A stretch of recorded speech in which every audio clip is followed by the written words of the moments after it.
Assalamualaikum warahmatullahi wabarakatuh. Nama saya Najah binti Mazhari. Saya daripada Universiti Selangor. Hari ini saya nak share kepada anda semua tentang tajuk saya itu jenazah. Okey, pasti anda semua nak tahu kan apa itu jenazah. So, pengenalan, okey, kita baca dari dalil. Kullu nafsin za'iqatil maut. Okey, summa ilaina turaji'un. Setiap yang bernyawa pasti menemui mati, kemudian kamu akan kembalikan kepada kami. Allah, surah Al-Kabur ayat 57. Pengertian jenazah. Kata jenazah diambil dalam bahasa Arab iaitu jannah yang bererti tubuh dan mayat. Setelah itu, kata janazah bermaksud menutupi, maka seluruhnya dimaksudkan adalah tubuh mayat yang tertutup. Hukum melaksanakan pengurusan jenazah adalah fardu kifayah bagi orang Islam, khususnya penduduk setempat haruslah melaksanakan fardu kifayah ini kerana fardu kifayah wajib ke atas umat Islam. Tindakan awal ketika berlakunya kematian. Pertama, tutup mata mayat, mulutnya diikat dari bawah dagu hingga atas kepala dengan kain bersih supaya tidak terbuka. Yang kedua, melembutkan sendi-sendi anggota mayat, jari, siku, lutut dan kaki supaya mudah dimandikan dan dikafankan. Seterusnya, diletakkan sesuatu yang sederhana berat atas perut supaya perutnya tidak kembung. Yang seterusnya, tubuh badan mayat ditutup supaya auratnya tidak terdedah. Kemudian letak mayat di tempat sesuai menghadap kiblat dan kedua-dua tangannya diletakkan di atas dada. Beberapa kewajipan berhubung dengan mayat.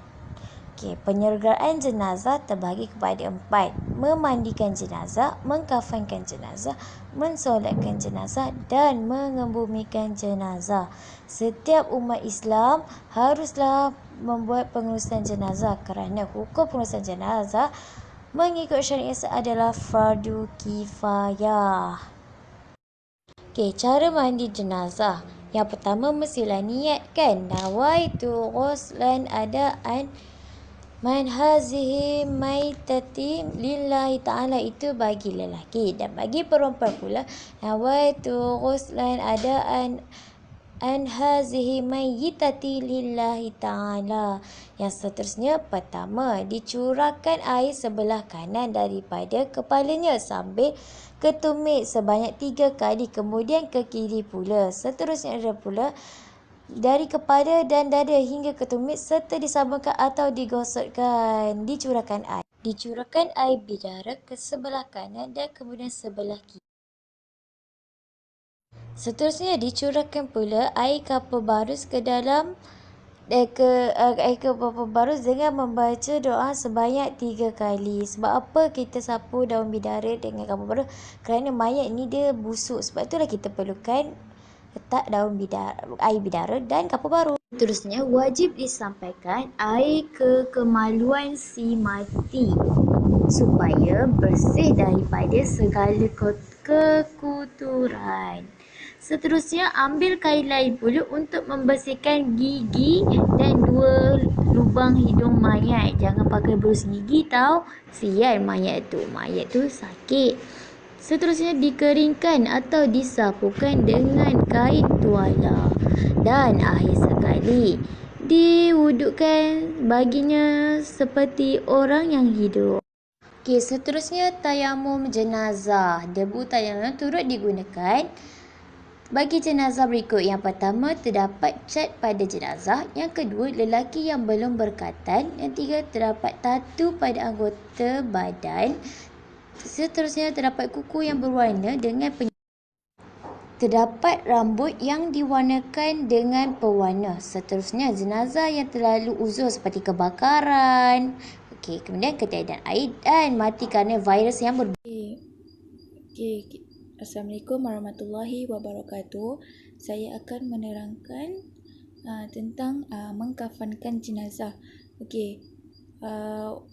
mengkafankan jenazah ini adalah wajib supaya menutupi badan si mati sama ada lelaki ataupun perempuan. Tujuan mengkafankan jenazah ini adalah menjaga maruah dan kehormatan si mati. Okey, bagi lelaki sunat 3 lapisan dan perempuan disunatkan 5 lapisan, iaitu kain pinggang dan baju bersama tutup kepala dan 2 lapis kain panjang. Seterusnya, alat mandi dan kafankan jenazah. Okay, yang pertama, kain kafan tu mestilah warna putih. Dan lelaki disunatkan 3 helai, perempuan disunatkan 5 helai. Okey. Dia lapisan ni tujuan dia untuk bezakan lelaki dan perempuan. Kalau perempuan pula dia nak tutup aurat perempuan sebab perempuan kan banyak kan aurat dia. Okey, jubah dengan telekung boleh. Tapi itu sebagai adat sahaja. Okey. Kemudian 4 gulung kapas sama ada 300 gram ataupun 400 gram. Tapi dia akan bertambah bila mayat tu uzur ataupun kemalangan supaya halang daripada darah tu keluar lah. Biasanya kalau mayat yang macam tu digunakan sekurang-kurangnya 8 gulung. Okey. Seterusnya 5 helai tali pengikat, maksudnya daripada potongan kain kafan tu lah. Seterusnya cendana. Kalau setengah orang dia tak nak guna cendana, dia kadang guna air mawar, bedak ataupun bedak wangi ataupun minyak atar. Dia function benda tu semua untuk bagi wangi je. Okey, kemudian kapur barus. Kapur barus ni boleh je buat tabur. Tapi tapi kapur barus ni biasa orang buat mandi lah. Dia ikut suka nak letak berapa pun. Tapi kalau mayat tu busuk, letak lebih lah. Dia function dia hilang bau jenazah dan menutup segala liang-liang yang ada.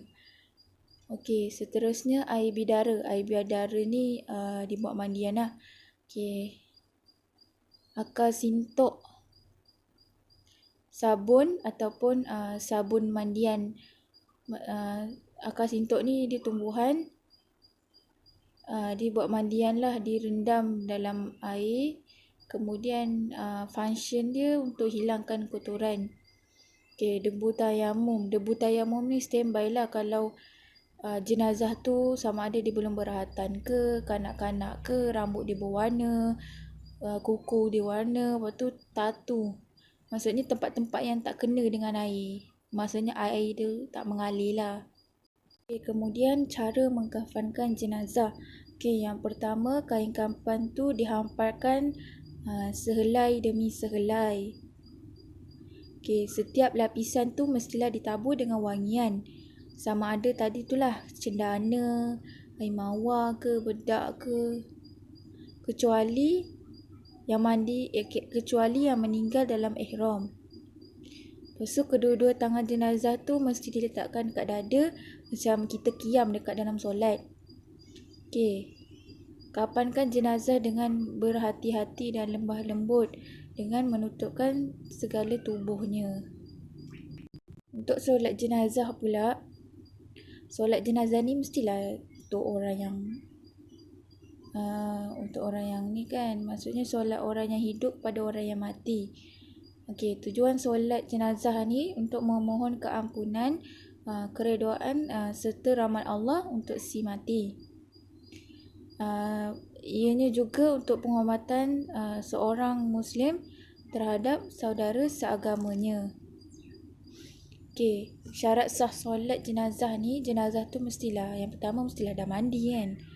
Lepas tu jenazah tu mestilah dah dikafan. Okey, lepas tu jenazah tu mesti menghadap kiblat dan jenazah tu mesti berada di depan orang yang solat. Rukun solat jenazah yang pertama adalah niat. Okey, berdiri bagi yang mampu. Okey, 4 kali takbir. Takbir yang pertama membaca Al-Fatihah. Okey, takbir yang kedua berselawat ke atas Nabi. Takbir yang ketiga mendoakan mayat dan takbir yang keempat adalah memberi salam. Okey, seterusnya kita pergi pada solat jenazah untuk lelaki. Kalau untuk lelaki, rusuk kiri jenazah menghadap kiblat. Okey, imam mestilah berdiri bertentangan dengan kepala jenazah. Okey, kalau kita tengok dekat gambar ni, okey, kiranya imam tu kena berdiri dengan betul-betul bertentangan dengan kepala jenazah. Okey, kalau kiblatnya ikutlah sesetengah tempat kiblatnya menghadap ke tempat lain. So ikut tempatlah. Okey, seterusnya kita pergi kepada solat jenazah perempuan. Solat jenazah perempuan ni rusuk kanan dia menghadap kiblat. Dan imam berdiri bertentangan dengan pinggang jenazah. Okey, kalau kita tengok dekat gambar ni, nampaklah imam tu berdiri bertentangan dengan pinggang jenazah. Okey, cara solat jenazah adalah niat semasa takbir pertama. Okey, usolli azahazil mayyitati arba'a takbiratin fardul kifayah makmuman lillahi ta'ala. Okey, maksudnya sahaja aku menunaikan solat ke atas mayat ini 4 takbir fardu kifayah makmum kerana Allah Ta'ala. Okey, takbir yang pertama tadi membaca Al-Fatihah.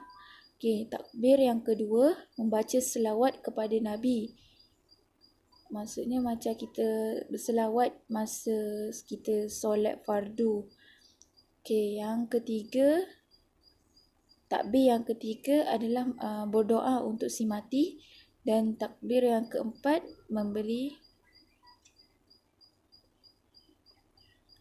takbir yang keempat tadi memberi salamlah ke kanan dengan ke kiri. Assalamualaikum warahmatullahi wabarakatuh. Jadi saya Nur Daniah binti Muhammad Azlan akan membentangkan tentang pengemudian jenazah dan juga hal-hal yang perlu dilakukan setelah berlaku kematian. Baik, jadi pengemudian jenazah ni merupakan kewajipan terakhir yang kita lakukan terhadap jenazah setelah kita memandikan, mengkafankan dan semayangkan jenazah. Jenazah tersebut akan dibawa ke tanah perkuburan untuk dikebumikan. Tujuannya adalah atas tanda hormat kita terhadap jenazah sekaligus untuk menjaga keselamatan dan kesihatan mereka yang berada di sekitar kawasan tersebut.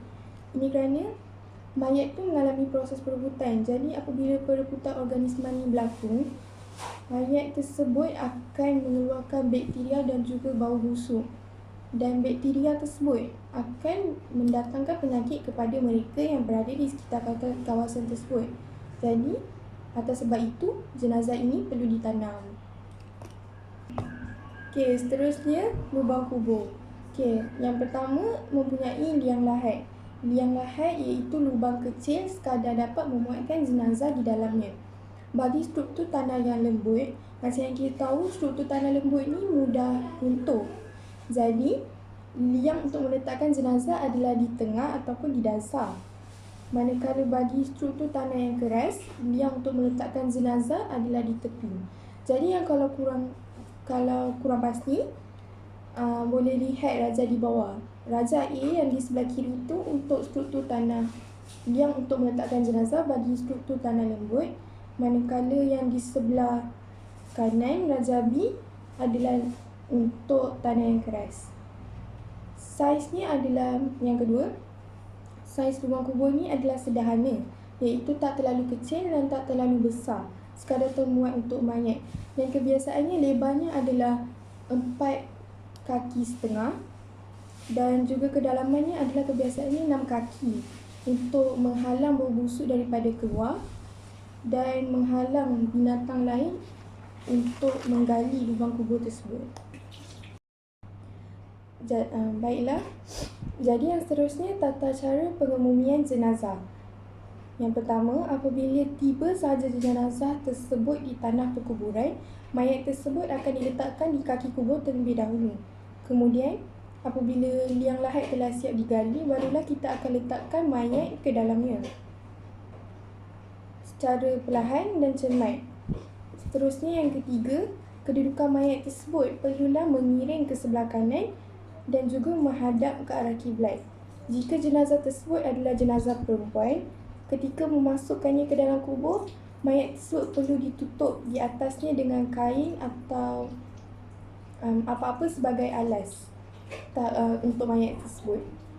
Seterusnya yang kelima, ketika mengangkat mayat tersebut ke dalam kubur, kita disunatkan membaca Bismillahi ala millati Rasulillah. Maksudnya, dengan nama Allah dan atas agama Rasulnya. Kemudian, yang mengikat kain kafan mayat tersebut perlu dibuka dan kain kafan yang menutupi muka mayat tersebut juga perlu dibuka.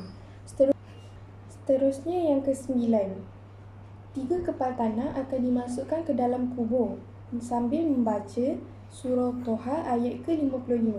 Bagi kepal tanah yang pertama akan diletakkan berdekatan bersebelahan. Bagi kepal tanah yang pertama akan diletakkan bersebelahan tengkuk dengan membaca Minha khalaqnakum, yang bermaksud daripada tanah kami jadikan kamu. Kepal yang kedua akan diletakkan bersebelahan pinggang sambil membaca Wa fiha nu'izukum, yang bermaksud kepada tanah juga kami kembalikan. Manakala bagi kepal yang terakhir, iaitu kepal yang ketiga, kita akan letakkan sebelahan lutut sambil membaca Wa minha nukhrijukum taratan ukhra, yang bermaksud dan daripadanya juga kami akan menghidupkan kamu sekali lagi. Setelah itu, lubang kubur tersebut akan ditutup dengan papan dan ditimbus dengan tanah serta ditinggikan sejengkal. Tanah yang ditinggikan sejengkal itu perlulah rata dan mendatar. Seterusnya, kubur tersebut perlulah ditandai dengan sesuatu seperti batu nisan misalnya, dan juga batu-batu kecil diletakkan di atas kubur tersebut seperti batu kerikil. Ini berdasarkan satu hadis sabda Rasulullah sallallahu alaihi wasallam, an Ja'far bin Muhammad an abihi an Nabi sallallahu alaihi wasallam wada'a hasba ala kubra ibnihi Ibrahim, yang bermaksud diriwayatkan dari Ja'far bin Muhammad dari bapanya, sesungguhnya Nabi telah meletakkan batu kecil di atas kubur anaknya Ibrahim. Yang seterusnya, meletakkan pelepah-pelepah yang basah dan menyiram kubur tersebut dengan air. Di pelepah yang basah tersebut ada satu hadis Rasulullah yang diriwayatkan Ibnu Abbas yang menerangkan bahawa Rasulullah SAW pernah melakukan perbuatan tersebut pada kubur sahabat dan pernah bersabda bahawa pelepah basah tersebut akan memohon ampun kepada mayat itu selama mana ianya masih belum kering. Setelah selesai pengundian, talqin ini akan dibacakan untuk si mati. Talqin ini dibaca sama ada dalam bahasa Arab atau bahasa yang mudah difahami oleh masyarakat setempat.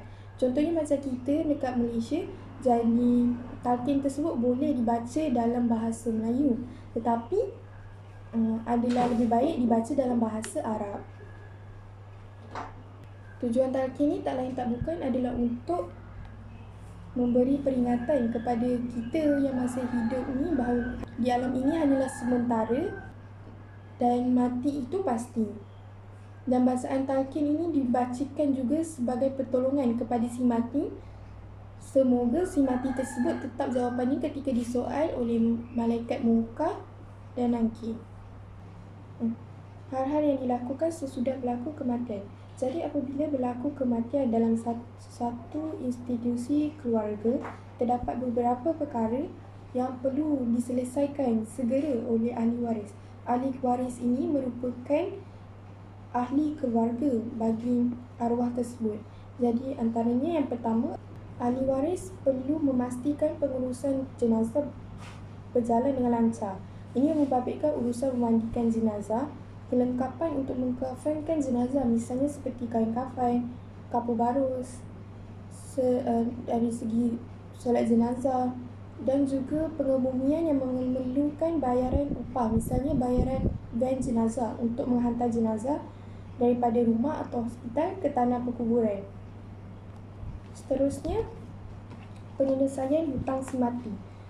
Bagi hutang simati yang masih belum diselesaikan, ahli waris tersebut perlu menyelesaikan hutang tersebut. Sama ada hutang arwah tersebut dengan Allah seperti hutang zakat atau fidyah, maupun hutang simati dengan manusia. Contohnya seperti hutang pinjaman kereta, hutang pinjaman rumah ataupun hutang pinjaman peribadi. Yang terakhir adalah pengurusan harta pusaka yang melibatkan 3 pembahagian. Selesai 3 pembahagian ini, barulah boleh dibahagikan harta simati tersebut secara faraid kepada keluarganya. Okey. Harta pusaka ni harta peninggalan simati yang menjadi hak mutlak ahli waris yang perlu diagihkan secara saksama.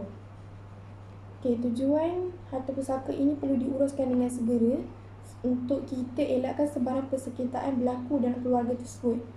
Contohnya yang relevan untuk masa sekarang ni. Contoh yang relevan untuk masa sekarang ni adalah ahli keluarga berebut harta ataupun pecah amanah dalam menguruskan harta simati tersebut. Pengurusan harta pusaka ini melibatkan 3 pembahagian terlebih dahulu. Sebelum harta tersebut kita bahagikan secara faraid. Jadi 3 pembahagian tersebut adalah yang pertama, kos pengurusan jenazah dari memandikan sehinggalah mengkafankan jenazah. Yang kedua, hutang simati, sama ada hutang simati dengan Allah maupun hutang simati dengan manusia. Dan yang terakhir, wasiat simati jika ada. Wasiat ini diberikan kepada ahli bukan waris atau pihak tertentu seperti badan bukan kerajaan, institusi kebajikan masjid dengan nilai yang tidak melebihi 1/3 jumlah harta. Setelah selesai 3 pembahagian ini, barulah harta tersebut boleh dibahagikan secara faraid. Faraid ini merupakan satu sistem pembahagian harta kepada ahli waris mengikut perundangan Islam. Bentuk harta yang boleh dibahagikan secara faraid adalah seperti tanah, bangunan, wang tunai dan juga barang kemas. Antara perkara-perkara lain yang boleh dilakukan setelah berlaku kematian adalah mendoakan kesejahteraan mereka dan beramal dengan ajaran Islam. Ini lebih menjurus kepada anak. Andai kata satu hari nanti ibu atau bapa kita kembali ke rahmatullah, jadi kita sebagai anak perlu mendoakan kesejahteraan mereka. Ini bertepatan dengan satu hadis daripada Abu Hurairah bahawa Rasulullah SAW pernah bersabda, jika seorang manusia itu meninggal dunia, maka terputuslah segala amalannya melainkan 3 perkara, iaitu sedekah yang berterusan, ilmu yang bermanfaat dan juga doa anak yang soleh. Yang seterusnya, banyakkan bersedekah. Contohnya dengan membina sekolah agama ataupun membina masjid, membina rumah anak yatim, dan kita niatkan untuk mereka. Dan yang terakhir adalah mengeratkan silaturahim dengan rakan-rakan arwah. Contohnya dengan bertegur sapa seandainya kita berjumpa ataupun bertanya khabar dan lain-lain. Jadi antara isu semasa yang dibahaskan pada masa kini mengenai bab pengurusan jenazah ini adalah tentang hukum memindahkan jenazah ke negara lain. Jadi menurut mufti, bagi hukum memindahkan jenazah ke negara lain untuk dikebumikan, terdapat beberapa pandangan daripada para fuqaha. Antaranya, bagi Imam Maliki, hukum memindahkan mayat ke negara lain sebelum dikebumikan adalah harus, selagi mana perbuatan tersebut tak mencemarkan kehormatan serta menyakiti si mati. Bagi Imam Hambali, hukum memindahkan mayat ke negara lain sebelum dikebumikan adalah makruh, melainkan jika ada keperluan. Begitu juga di sisi Imam Hanafi yang menyatakan hukum memindahkan mayat ke negara lain adalah makruh. Bagi para fuqaha yang bermazhab Syafi'i, terdapat dua pendapat di dalam isu ini. Antaranya yang pertama, hukumnya adalah haram. Ini kerana urusan perpindahan mayat tersebut ke negara lain akan melewatkan urusan pengemumian jenazah, sedangkan kita disuruh untuk menyegerakan urusan pengemumian jenazah tersebut. Dan ianya juga akan mencemarkan kehormatan si mati. Manakala yang kedua, sebahagian daripada para fuqaha mengatakan ianya makruh kerana tak ada dalil pun yang menunjukkan bahawa ianya haram. Jadi setelah meneliti pendapat di atas, hukum untuk memindahkan jenazah ke negara lain sebelum dikebumikan adalah dibolehkan jika ada keperluan.